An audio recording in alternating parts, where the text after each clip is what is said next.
that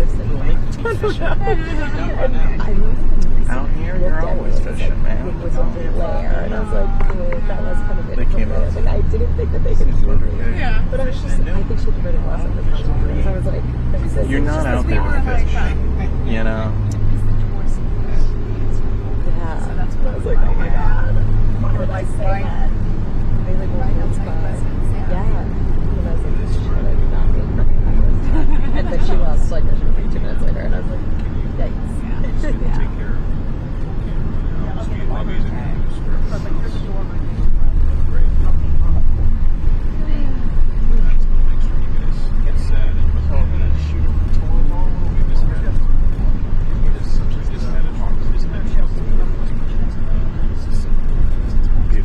Beautiful.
Yeah, we'll go get you. Come back and pick you up. Yeah.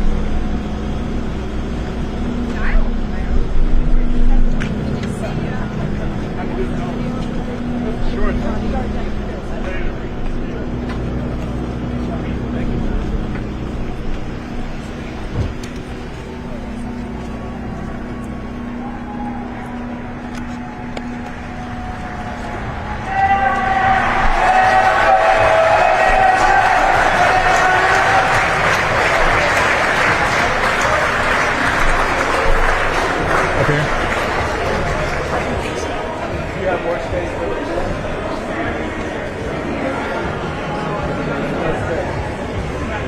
Yeah. All right, you guys.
drums echoing tonight. She hears only whispers of some quiet conversation. She's coming in 12:30 flight. Moonlit wings reflect the stars that guide me towards salvation. I stopped an old man along the way, hoping to find some old forgotten words or ancient melodies. He turned to me as if to say, hurry boy, it's waiting there for you. Gotta take a lot to drag me away from you. There's nothing that 100 men or more could.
the bass keeps running, running, and running, running, and running, running, and running, running, and running, running, and running, running, and running, running, and running, running, and. In this context, there's no disrespect, so when I bust my rhyme, you break your necks. We got 5 minutes for us to disconnect from all intellect and let the rhythm affect. To lose our inhibition, follow your intuition, free your inner soul and break away from tradition. Cause when we be out, girl, it's pulling me out. You wouldn't believe how we wow shit out. We burn it till it's burned out, turn it till it's turned out. Act up from northwest, east side. Everybody, everybody, let's get into it. Get stupid, get it started, get it started, get it started. Let's get it started. Let's get it started in here. Let's get it started. Let's get it started in here. Let's get it started. Let's get it started in here. Let's get it started. Let's get it started in here. Lose control, our body and soul. Don't move too fast, people just take it slow. Don't get ahead, just jump into it. Y'all hear about it? The P's will do it. Get started, get stupid. Don't worry about it, people will walk you through it step by step like an infant new kid. Inch by inch with a new solution. Transmit hits with no delusion. The feeling's irresistible and that's how we move it. Everybody, everybody, let's get into it. Get stupid, get it started, get it started, get it started. Let's get it started. Yeah, let's get it started. Let's get it started in here. Let's get it started. Let's get it started in here. Let's get it started. Let's get it started in here. Yeah. Running, running, and running, running. Come on, y'all. Let's get it. Let's get it. And while I get it. Let's get it. And while I get it. Let's get it.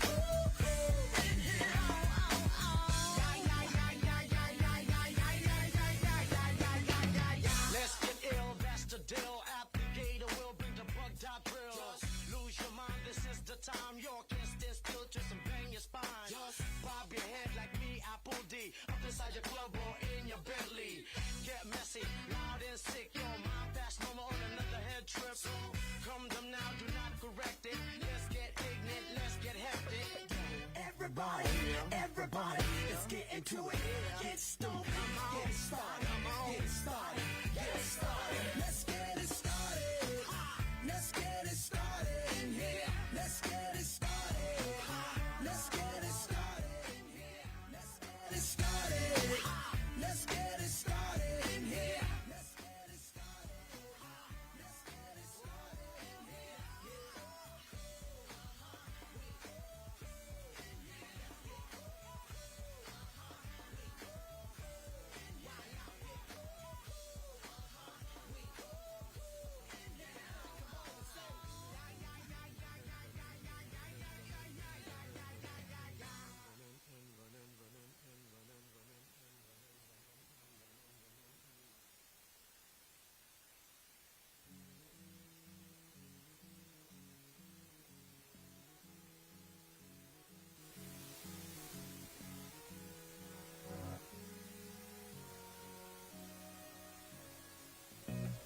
Where it began, I can't begin to knowing, but then I know it's growing strong. Wasn't the spring, and spring became the summer. Who'd have believed you'd come along?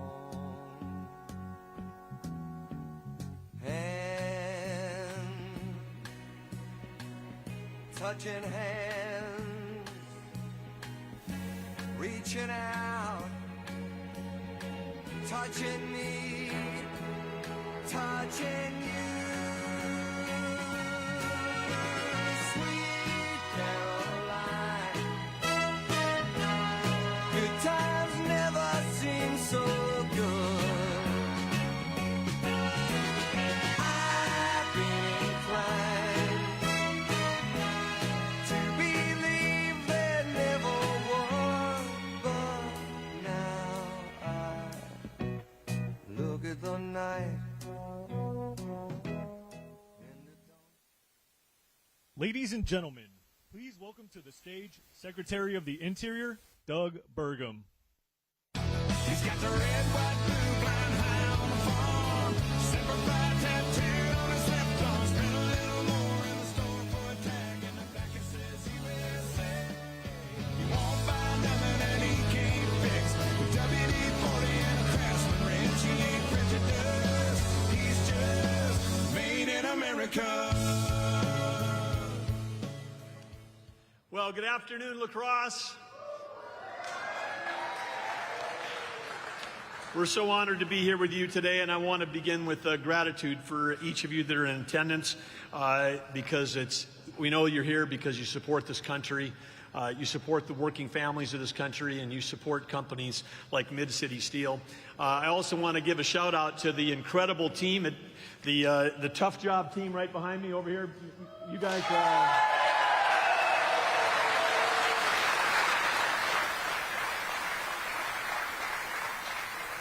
I want to thank our host, Paul Bagnevsky. He's doing a great job leading the team here. And he and Jake, they were telling me that you guys are the best fabricators in the country. Is that true?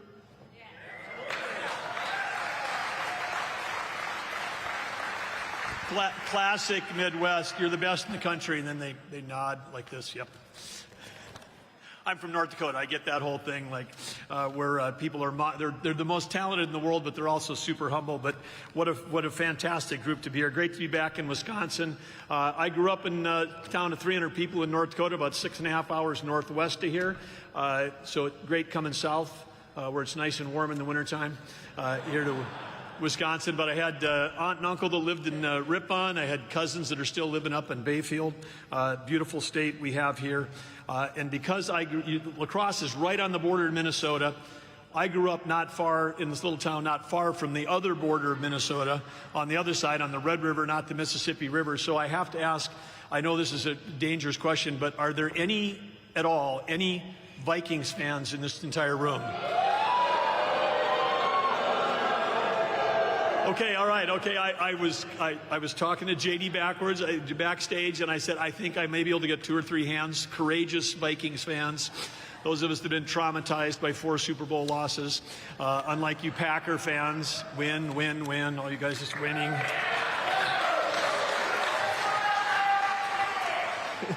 So anyway, welcome to all of you here today. Great to have you here. And as we approach this Labor Day, it's not just the end of summer, but Labor Day is both a celebration. It's a day of celebration, and it's a day of gratitude. And it's a day of gratitude for the enduring dignity of work. And I know that whether you're in the audience or on the stage behind me, it's an honor to be here with all of you. The Wisconsin steel workers that are here, that are fabricating and forging America's strength, and helping America's return to greatness, which is what we're doing under President Trump and Vice President Vance's leadership. We have a president, of course, right now who's truly amazing. What's been accomplished in the last 7 months has never happened before in any administration, at the pace and the importance of the work that's being done. But one thing I do know, we talked about this at the cabinet meeting on Tuesday, but President Trump just actually deeply respects the American worker. He respects the words "made in America," and he's fighting like no one has ever fought before to make sure that we have that. And whether it's here in Wisconsin or across the country, you know, whether it's farmers or the fabricators, whether it's the people that run restaurants or people that are ranchers, truck drivers or auto workers, whether you're in law enforcement, first responders, the people that build, that move, that feed and protect, and those that serve in the military, that defend our country, they have the deepest respect of President Trump and Vice President Vance. And because when you care deeply, then you start doing things like protecting and rebalancing world trade. You do things like making sure that we're passing laws that support working families. And we're here to talk about that today because President Trump and Vice President Vance are putting America on a fast track to a new golden age. And on just one thing that I get a chance to work a lot on is on the side on energy. And President Trump said he was going to bring peace abroad and prosperity at home. He stopped 7 wars in 7 months. That's never happened in history. Incredible.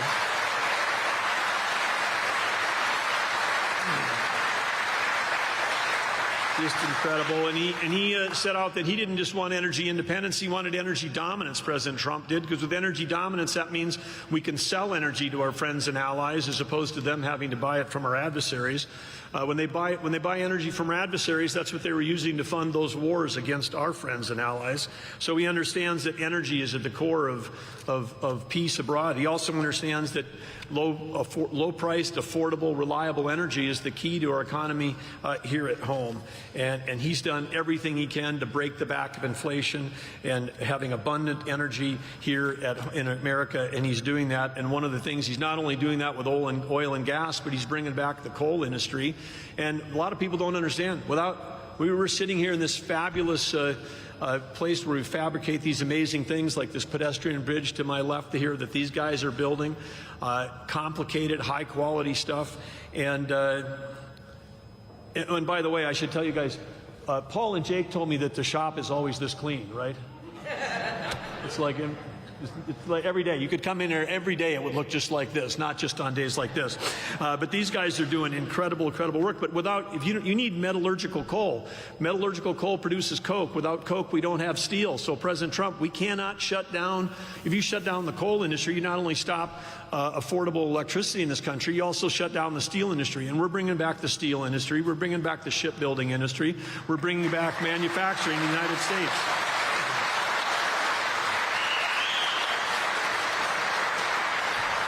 I also understand in the back here we've got some students from Luther High School, government class seniors. Can you students just give a stand up for us if you're here from Luther High? We want to say a special thanks to you.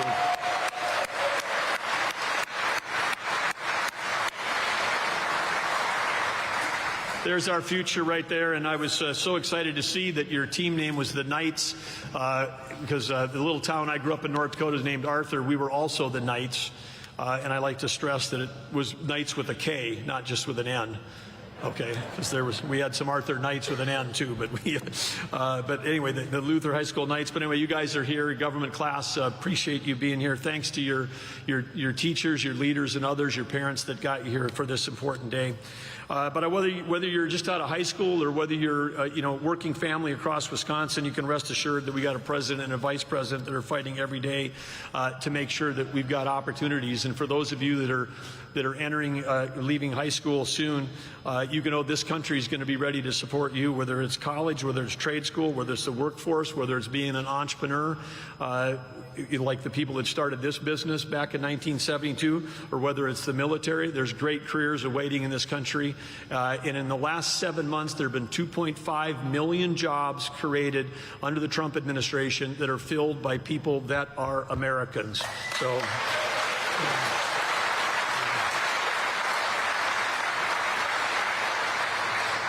And we know that entrepreneurs and we know that businesses like this are the backbone of America. It's innovation that created American greatness. It's innovation that builds great products. It's not regulation. And we know that President Trump is leading an effort for us to deregulate this country, cut regulations. He's cutting 30 regulations already so far in 7 months. 30 regulations have been cut for every new one that's been put in. He set a goal at 10 to 1. He's beating that by 3 times. When we cut regulation, that allows innovation to flourish. And then when we create the incentives for people that not only understand and respect the dignity of work, but give people an opportunity to work and be paid and rewarded for it, that's why in this working tax families tax cut bill, also known as the One Big Beautiful Bill, what do you think? How many people in this room have ever had a job where you've had to work overtime? Every job I had when I was growing up was like that. You guys get paid overtime. How do you like an idea that President Trump came up with? No tax on overtime. How about that?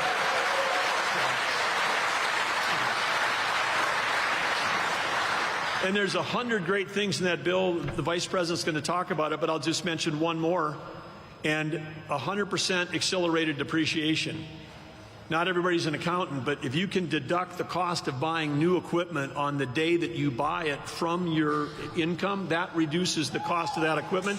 And Paul and Jake and his team right now, they got a $2 million drill press that's coming in here, a drill saw press, $2 million arriving this fall. It's going to help them build projects quicker, faster, more efficiently for their team. And they're doing that because they got 100% depreciation immediately. That's in the big, beautiful bill.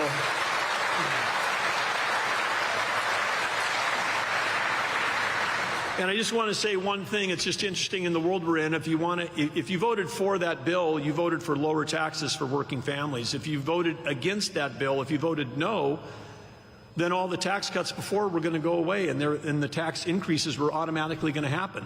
So if you voted no on that bill, you were voting for a tax increase on everybody in this room, and there wasn't a single Democrat that voted for that bill. But there is somebody in this room that did vote for that bill, and it's Representative Derek Van Orden right here. Stand up, Derek.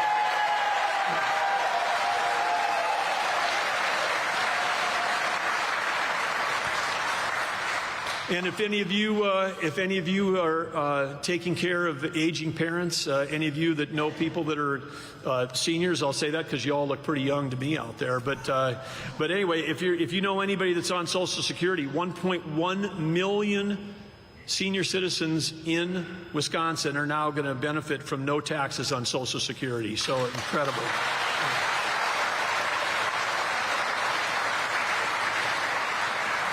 So what's the quick summary? We've got lower taxes. We have far lower regulations. It's the biggest tax cut in history. Regulations are being cut by this administration like never before, allowing innovation to flourish.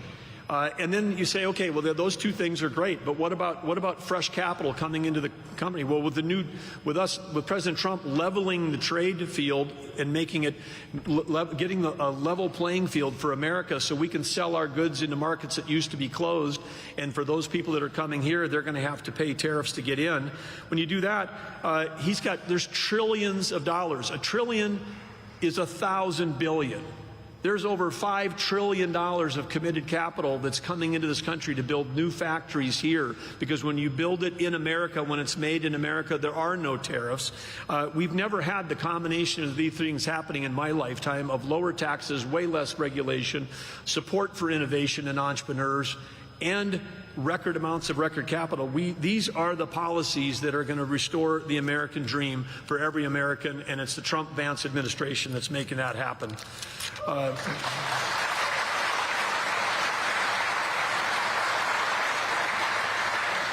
And if you're planning on driving someplace this weekend, maybe you want to, head to one of those great national places in this state, like St. Croix National Scenic Riverway, not far away from here, Apostle National Islands, up by the National Lakeshore on the Apostle Islands, up by Bayfield, where my cousins live. If you're heading to do that, guess what? You're going to be paying the lowest gas prices in many, many years this weekend. But inflation adjusted, these are the lowest gas prices in decades. And so, again, thanks to President Trump for making that happen. So, in closing, I wanted to say, one of the other action-oriented presidents we had that's can be thought about in the same sentence as President Trump is Theodore Roosevelt. And President Theodore Roosevelt said, far and away the best prize in life is the opportunity to work hard at work worth doing. And I've got a group of people sitting behind me on this stage that work very hard. I got a group of people in front of me that I know, if you're here from Wisconsin, you're from the Midwest, you have spent your life working very hard.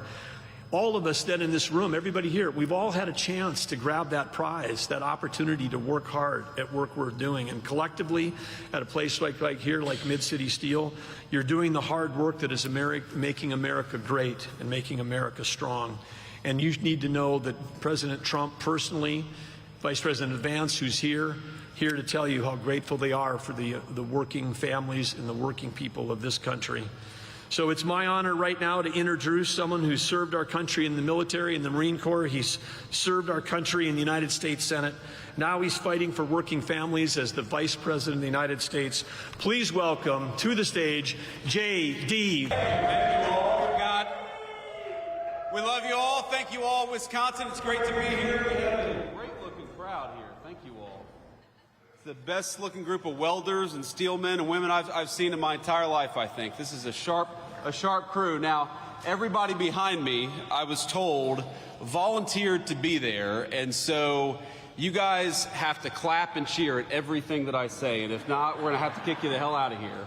And a couple of them actually, and I'm not going to call them out by name, but they were selected because they're some of the hardest working and best working people in this facility.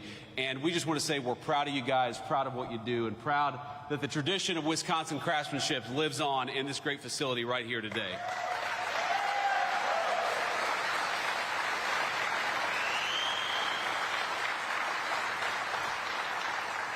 Now, before we get started here, and I want to talk about the big, beautiful bill, I want to give a few notes of appreciation and gratitude.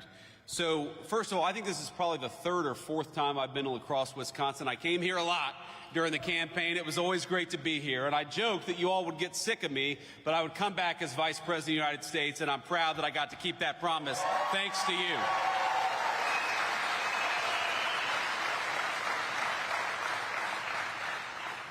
So I want to thank Paul Bagnevsky. Paul, thank you so much. I got it A minus maybe on that pronunciation. He is the president and CEO of this incredible facility. We're so thankful to be here. I want to thank Jake Koshiol and the rest of the Tough Job team for giving us such a warm welcome here in Wisconsin. I also want to thank, and you heard Doug Burgum, our great Secretary of the Interior. How good of a job is Doug Burgum doing as Secretary of the Interior? Doug, thank you. Doug is doing a great job, but you heard him give a shout out, and I'm going to give another shout out to the great Representative Derek Van Orden. Thank you, Derek. Please stand up. Give it up for this guy. He works harder. He works harder than anybody in Congress. He works so hard that he lost most of his hair, in fact, over his time in Congress. I'm sorry about that. I had to poke a little fun at my good friend Derek. But, you know, there are so many people who just show up in Washington. They go along to get along. They cast a vote or don't, but don't really do much else. Derek is fighting every single day for the people of this district. You should be proud of him, because I certainly am. Thank you, Derek.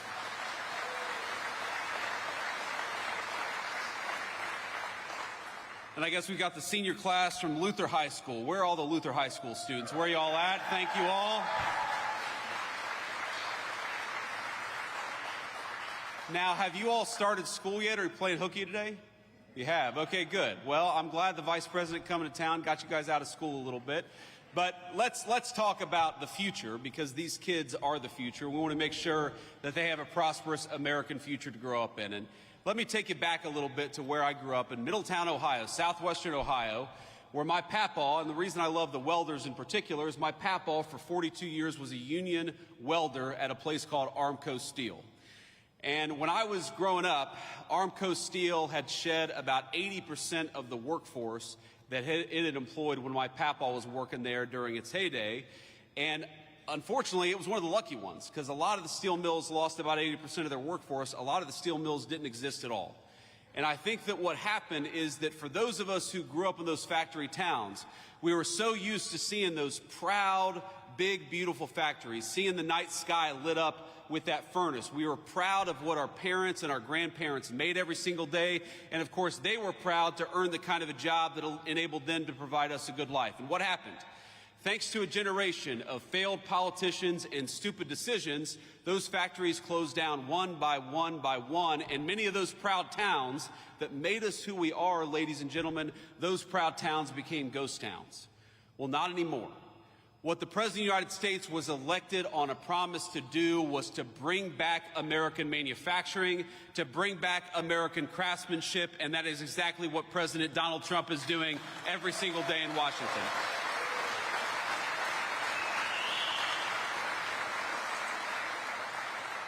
How nice is it to have a president who, instead of rewarding companies for shipping your jobs overseas, rewards companies for building factories right here in the United States of America?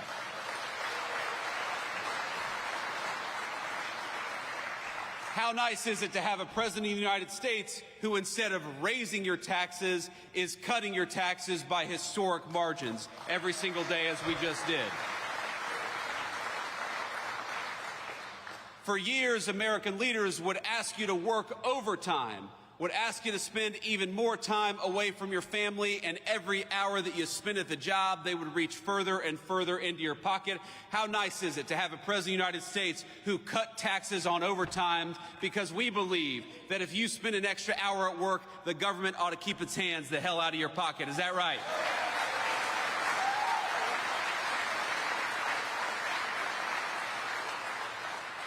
We know about 5%, about 1 in 20 Wisconsin workers rely on tips to bring home the bacon for themselves and their families. How nice is it to have a President of the United States and Republican majorities in Congress that cut taxes on tips instead of forcing our waitresses and service professionals to deal with the IRS. We ought to make it easier for folks to get by, which is exactly what we did when we cut taxes on tips, and Wisconsin families are going to be the beneficiaries.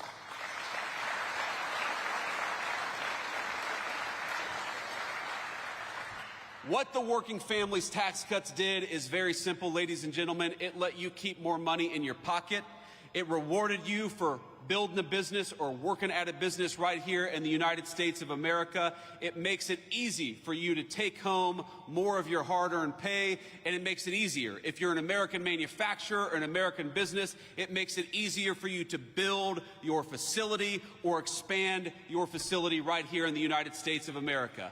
I happen to believe that it's the dumbest decision we made as a country to reward foreign companies with putting stuff overseas instead of right here in places like Wisconsin. Well, now we have a different president with a different attitude. If you're building in the United States of America, if you're working in the United States of America, if you're trying to earn a decent living right here at home, we are going to fight for you every single day. But if you build crap overseas and try to undercut the wages of American workers, you're going to pay a big fat tariff before you bring it back in to the United States of America.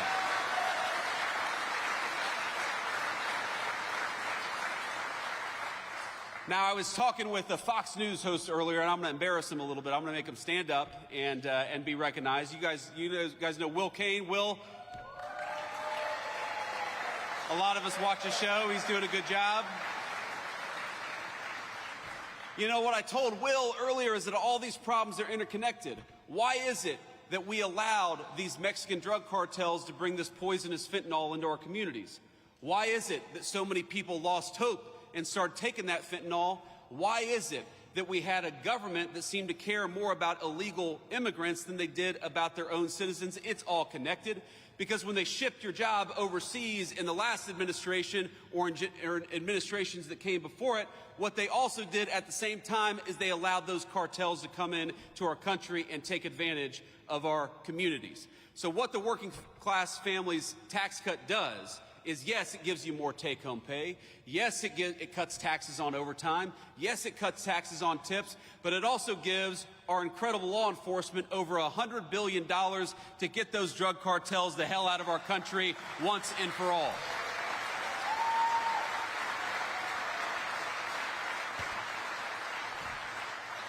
It's very simple. Donald Trump's Republican Party wants very simple things for this country. We want you to be able to earn a good living in your community. We want you to be able to walk down a city street in broad daylight without getting mugged. We want you to be able to take your family out to a nice meal wherever you want to without the fear of violence from criminals, whether they're domestic criminals or international drug cartels. If you work hard every single day, you ought to take as much of your hard-earned pay home as possible. And if you want to raise your children in security and comfort, you ought to send them to a school that gives them a good education instead of an indoctrination. These are very simple things, ladies and gentlemen, and all we needed was better leadership in Washington to deliver it.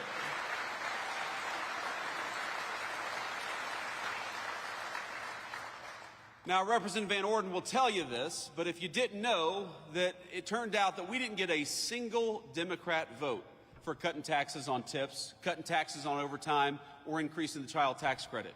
Not a single Democrat in the House or the Senate could actually deign to vote for giving you more of your hard-earned money. And we got to ask ourselves why that is. Because as much as I am proud of what we've accomplished, it would honestly be a little bit easier, wouldn't it, Derek, if the Democrats actually worked with us instead of fighting us every single step of the way. And you're going to see this. We're a little early for campaign season, but in a couple months or maybe about a year, you're going to start seeing television advertisements. And you're going to start seeing Democrats lying about what's in these working families tax cuts. And I'm going to tell you exactly what they're going to say.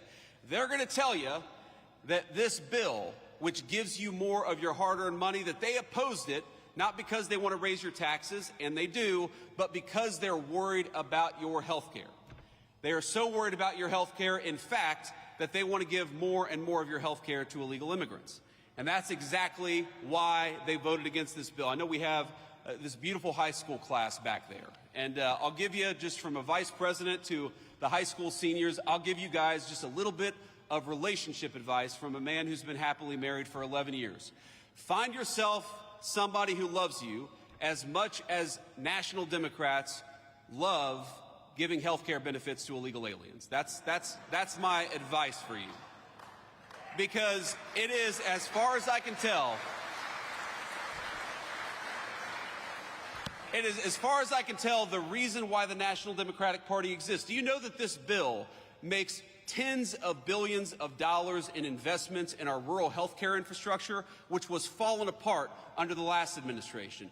This legislation guarantees that hardworking Americans are going to have access to their Social Security, Medicare, and Medicaid benefits. But what this bill refuses to do, and what Republicans absolutely refuse to do, is to give your hard-earned benefits to people who don't have the legal right to be in this country to begin with. It is very simple. And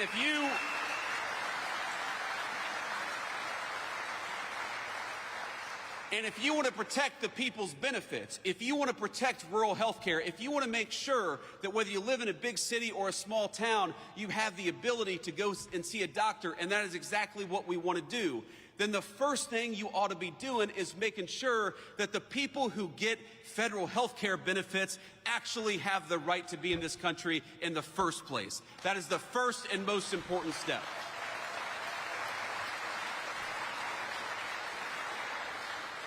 And that's what this legislation did. So don't believe the lies and don't believe the attacks. What we are doing with this legislation is giving you a tax cut and trying to rebuild the health care infrastructure of this country that got decimated under Joe Biden's leadership.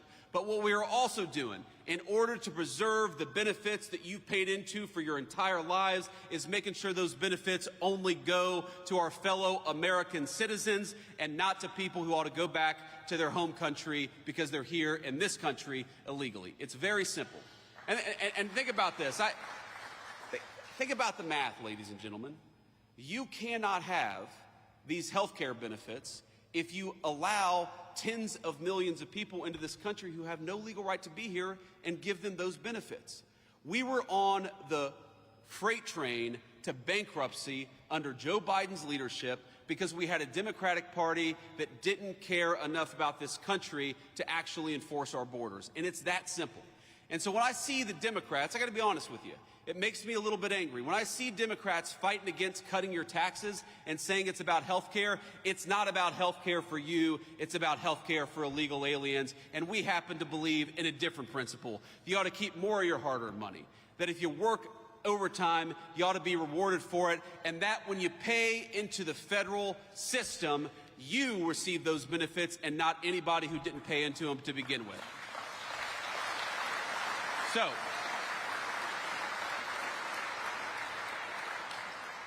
let me say just a couple more things, and then I'll hit the road, but maybe I'll take some questions. Should we take some questions from the fake news, ladies and gentlemen?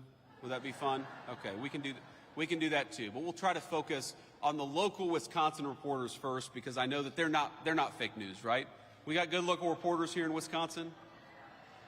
I don't know, mixed reviews based on the crowd here, but let me just say a couple more things. So this business, this manufacturing facility, I think represents the future of American craftsmanship. And I was talking to the CEO and to Jake earlier about this, but you know, there's this attitude that some people have that manufacturing, it's the jobs of the past, it's the industry of the past, that it's dirty, that it's not innovative. Why? I challenge any journalist to walk around this facility for 10 minutes and not realize that this is one of the most innovative companies in America, and this is the future of American industry, the future of American innovation, and the future of American manufacturing. They're using artificial intelligence in this facility. They're using robotics in this facility. They're doing things that, frankly, were not even possible 20 years ago, and they're doing them in order to build a great American future. We are practically a stone's throw away from a beautiful new bridge, a bridge that is being built with American-made steel from this manufacturing facility because we have great American craftsmen right here in Wisconsin, and we ought to fight for them.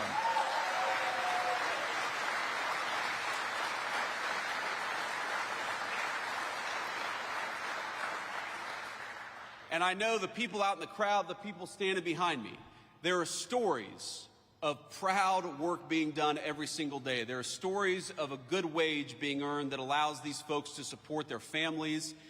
There's stories of products that exist in the United States of America that we need, that we absolutely rely on, that are made right here with American workers and American hands. That makes me so proud to be your vice president, to get to stand here, to get to see a little bit of it, to take a little tour, to recognize that the American future that our children deserve, that the American future that our children rely on is going to be built by and for American workers, and you guys are the proudest American workers in that tradition. So God bless you, and thank you.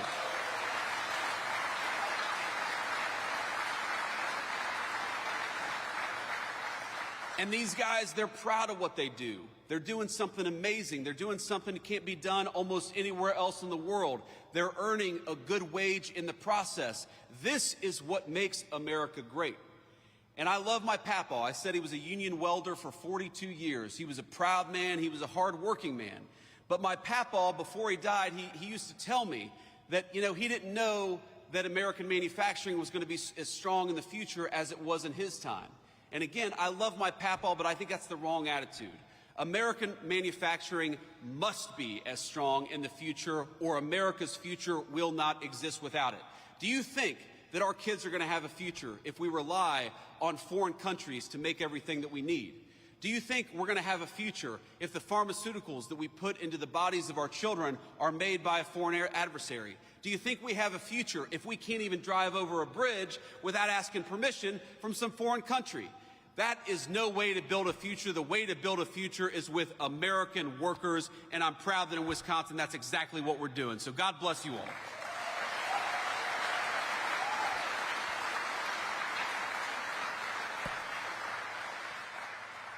And I want to say just one final thing, and I'm going to end this on a somber note. We've had some fun here, but I am very mindful of the fact that we're just a couple of minutes away from the Minnesota border. And of course, we had this terrible, terrible school shooting yesterday in Minneapolis. And I imagine, like a lot of you all, it hits pretty close to home, very personally, because though you may not know anybody who's affected by it, I think a lot of us know people who've been taking their kids in the last couple of weeks to their first day of school. And in fact, my son, my little 5-year-old, I love him so much, and if you're watching, buddy, Daddy loves you. He started his first day of kindergarten just 2 days ago. And again, we're very proud of him, and we love him very much. But I know that there are a lot of families who are in their first week of school just outside of Minneapolis, and that was pierced. That incredibly pure and wonderful moment was pierced by a very vicious and a very evil person. And so I just want to say a couple of things. The first thing that I want to say is, remember, we're an American family. And the people who lost children, they are your fellow Americans. And those children who lost their lives and lost their future, they are your fellow citizens. So think about them and say a prayer for them. And remember that they are as much us as our neighbors right here in this wonderful community in Wisconsin. And the thing that they need most of all is they need their fellow Americans to reach out and care about them, and I know that every single one of us is going to do that. That's the first thing that I wanted to say. The second thing that I wanted to say is, when I first heard the news, I was worried that the death toll was going to be higher based on what the media reports were saying. And right now, there are still a couple of kids, some of whom in very critical condition, who may yet survive this, And I think they would appreciate your prayers, and their families would appreciate your prayers as well. So if you are the praying type, I'd ask you to say a prayer tonight for those kids that are still recovering, that they may recover fully and go on to live a full life, the life that was deprived from a couple of their classmates. And, you know, the stories, I'd encourage you to read some of the stories about what happened yesterday, about the violence, about the fact that you had 10-year-old kids laying over their friends to look after them and to try to protect them. And while yesterday was an unspeakable tragedy, I'd ask you to remember that we also saw the very best of the United States of America. And to every person who protected a friend, to every first responder, to every paramedic who made it so the death toll wasn't higher, we love you, we're proud of you, and we'll never forget the great American spirit that you showed yesterday.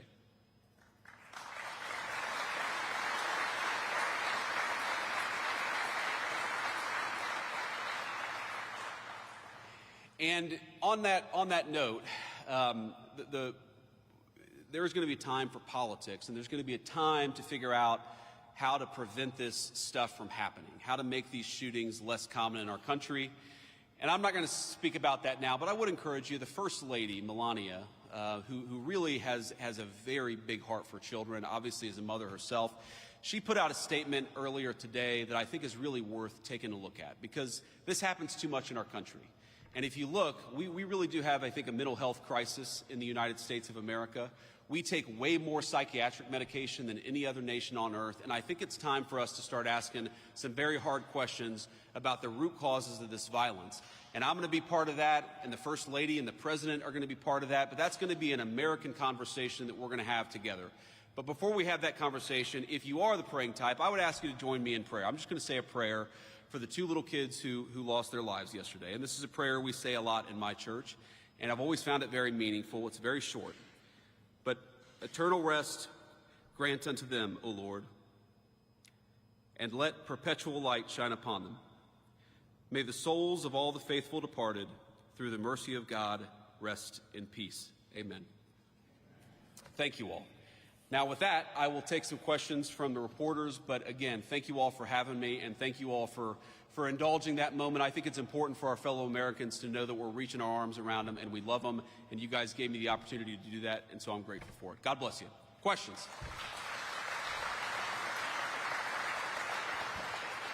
Caden Perry, La Crosse Tribune, local reporter. I'm curious, a lot of investments in the steel industry in this nation, especially the signing of the Nippon and U.S. Steel merger in Pennsylvania, a lot of those investments seem to be going to the Rust Belt and major corporations there. Can you point to something in your policy that will help small businesses like this and others that are maybe outside of the conventional areas for the Rust Belt?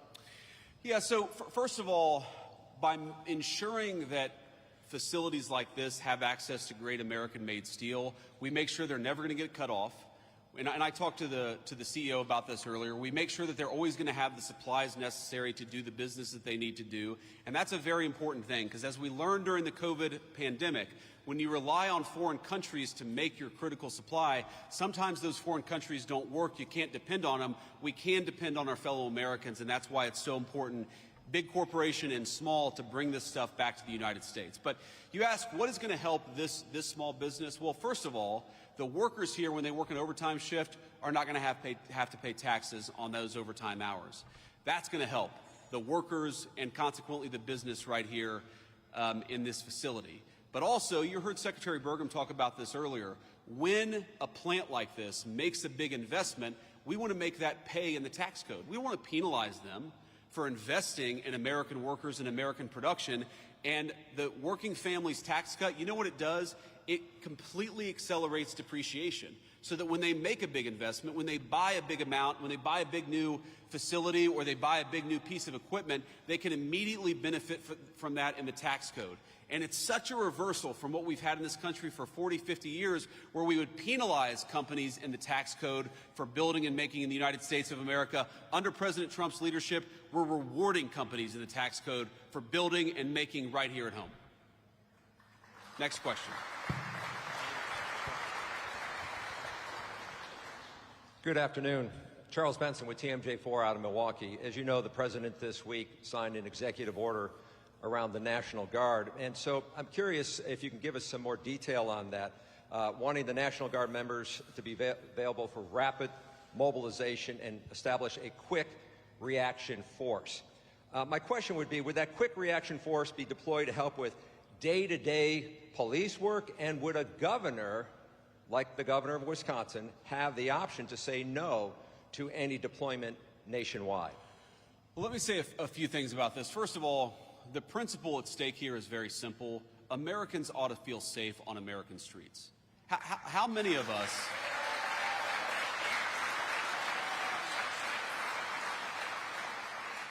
How many of us have crossed to the other side of the street because there's a person on the street corner yelling and screaming at our kids or at our family? How many people have felt scared to walk down the street of an American neighborhood in daylight or at night because those streets are considered no-go zones?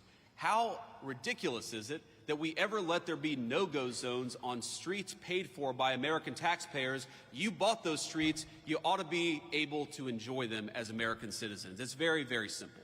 So that is the principle at stake here. And in Washington, D.C., let's step back a little bit. Washington, D.C. got to a point where it was having a murder more than every other day. The national capital of the most powerful nation in the history of the world had a murder every other day, carjackings, armed robberies that rival literal third world countries, and the President of the United States said, this is America's city and enough is enough, and he deployed the National Guard to fix it. Now, that was the right decision at the time, but I don't know how anybody can look at the results over the last 14 days and say anything other than thank God Donald Trump did what he did, because armed robberies, carjackings, murders are down between 40 to 90%. Even the very Democratic mayor of D.C. said yesterday that she was grateful for the additional police presence because it made it possible for people, Americans, black, white, rich, and poor, to enjoy the nation's capital again. And that's what I want.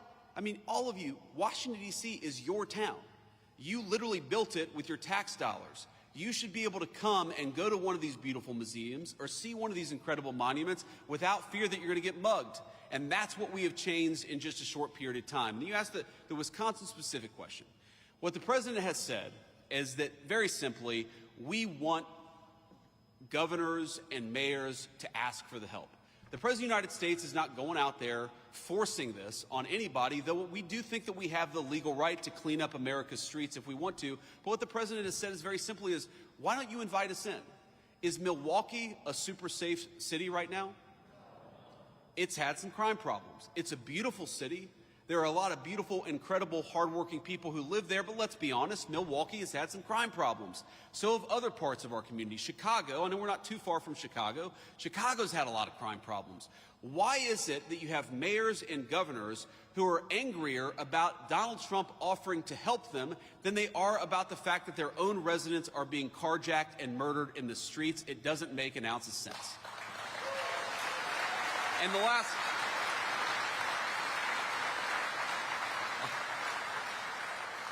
And the last point that I'll make about this, sir, is, I'm going to violate the advice I gave to the President of the United States yesterday, because we were having lunch yesterday, and the President said, JD, I don't know how I did it. I have actually got the Democrats to come out in defense of crime. And it is crazy. If Donald Trump came out tomorrow and said he really likes puppies, you would have AOC come out and say puppies are terrible. So you have Donald Trump, who has reduced murders, carjackings, and armed robberies in 14 days in Washington, D.C., and now you have national Democrats coming out and saying, oh, well, we love murders and carjackings and armed robberies. Why won't Democrats just use some common sense? We're going to disagree about stuff from time to time. I'm sure Democrats want higher taxes and I want lower taxes. We may disagree about some foreign policy issues, but on this basic principle that murdering people, armed robberies, carjackings are bad, wouldn't it be nice if the Democrats just worked a little across the aisle for once? Next question. Thank you, Mr. Vice President. Matt Smith, WISN-TV in Milwaukee. To what you just said, Milwaukee's mayor the other day said absolutely not to any talk of National Guard troops. Would the administration consider ever coming into a city like Milwaukee?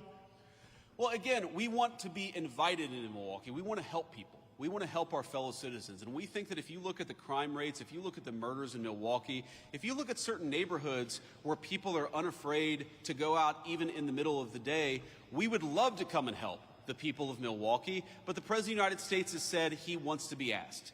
And that has been his consistent line from the very beginning, that we have an incredible law enforcement capability in the United States. You know what's crazy about crime? Is most of the violent crime is committed by a very small number of people. When we talk about a violent crime problem, you know, we're not talking about thousands upon thousands of people in Milwaukee. We're talking about a few hundred people who probably commit 90% of the violent crime. We would love to come in and help lock up those violent criminals. I hope the mayor of Milwaukee gets some common sense and actually fights for her residents for a change, or his residents for a change, because we would love to actually help cut down on the crime in this community. Thank you.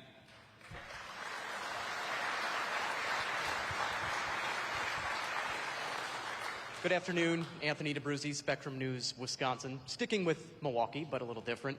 Yesterday, Governor Tony Evers requested a disaster declaration from President Trump after the historic flooding that we've seen in the Milwaukee area. So can Wisconsinites count on the administration for financial help through this?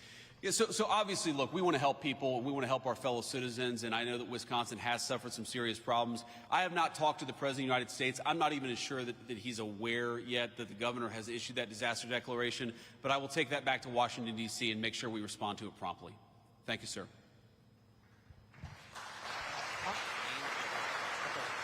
Hi, Mr. Vice President. Daniel Gomez, WEAU in Eau Claire, Wisconsin. So I see that you've been touring around the country, visiting congressional battleground districts. No different here, Wisconsin's third. You're here also garnering up some support for Derek Van Orden. So my question here is, can we expect you again next year when we actually get to the midterm elections? And will you also address other issues in Wisconsin's third district, which include agriculture, childcare, healthcare, and all these other things that impact rural, hardworking, working class Wisconsinites here? Of course. Well, do you all want to have me back next year? Is that okay? All right.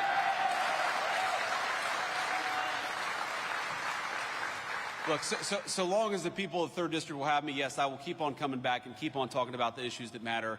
Yeah, you asked about agriculture, I think rural health care, and also child care. Look, if you look at the working families tax cut, there's a lot there for agriculture. There's a lot. For example, if you buy a new tractor, you buy a new piece of farm equipment, wouldn't it be nice if you were rewarded in the tax code instead of penalized in the tax code? Well, now, thanks to the working families tax cut, you are going to be rewarded, which is why the farmers were really big and supportive and behind the legislation.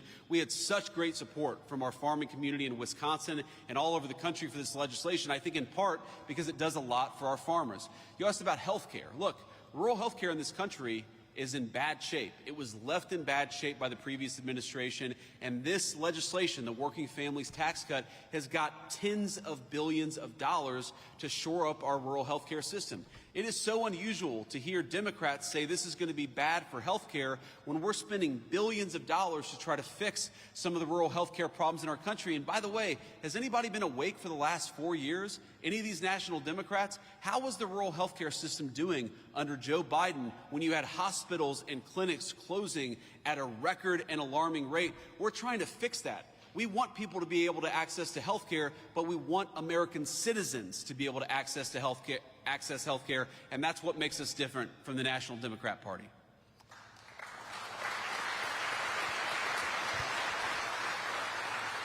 And I'll take maybe a couple more questions, then we're going to hit the road. Hi, thank you so much for taking questions from us. My name is Laura Schulte. I'm a reporter with the Milwaukee Journal-Sentinel. You've talked a little bit, about the disaster declaration, but I'm wondering, how long will Milwaukee have to wait for a disaster declaration from President Trump? Well, if I understood the question correctly, and this is the first time that I'm hearing about it, we got the request from the governor yesterday. Is that right? Okay, so I mean, it's very possible that request has not even made it to the president's desk. I mean, these things sometimes take more than 12 hours before they get to the president's desk. So what I can promise you is now that I'm aware of it, we're going to take a look at it. We're going to make sure that it gets the review that it requires. And look, we love Wisconsin. We love all of our American citizens. People are struggling. We recognize that, and we want to figure out ways to help them. Thank you.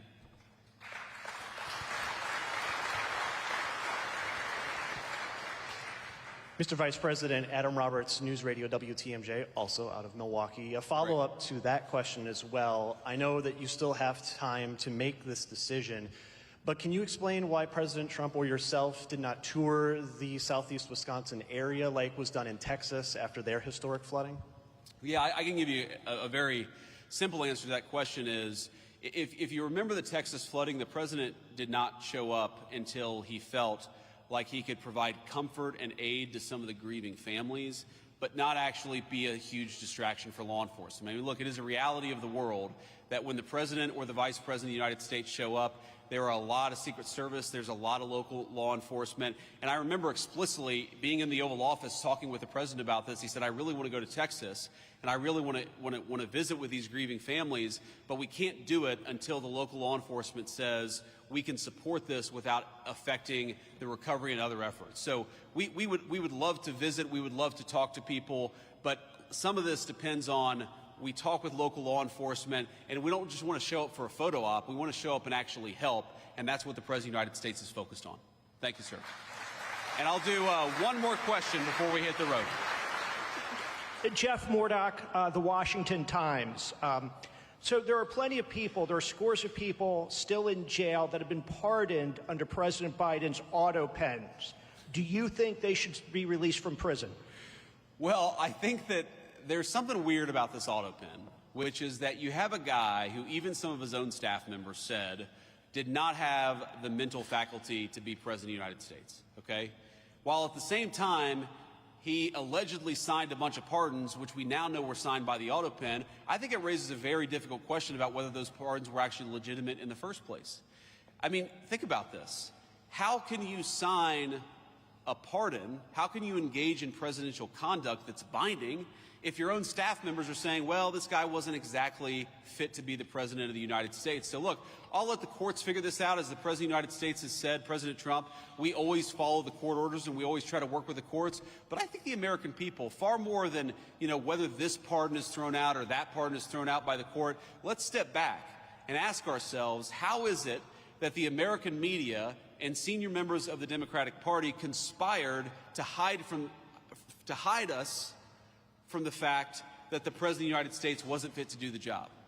This is about more than politics. This is about more than policy disagreements. This is about if you get a phone call at 3 a.m. and there's a national security emergency, does the person who's answering the phone have the mental ability to do the job?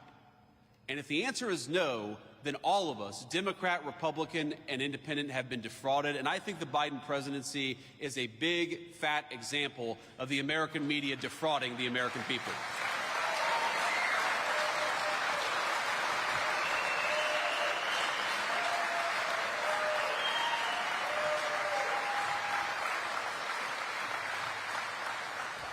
So on that note, I just want to thank you all again for having us, and just remember, we are every single day in Washington, D.C., we are fighting for you. We're fighting for your jobs. We're fighting for your wages. We're fighting for low taxes for you and your families. We're fighting for rural health care. We believe that the most important thing the President of the United States can do is put the interests of Americans first.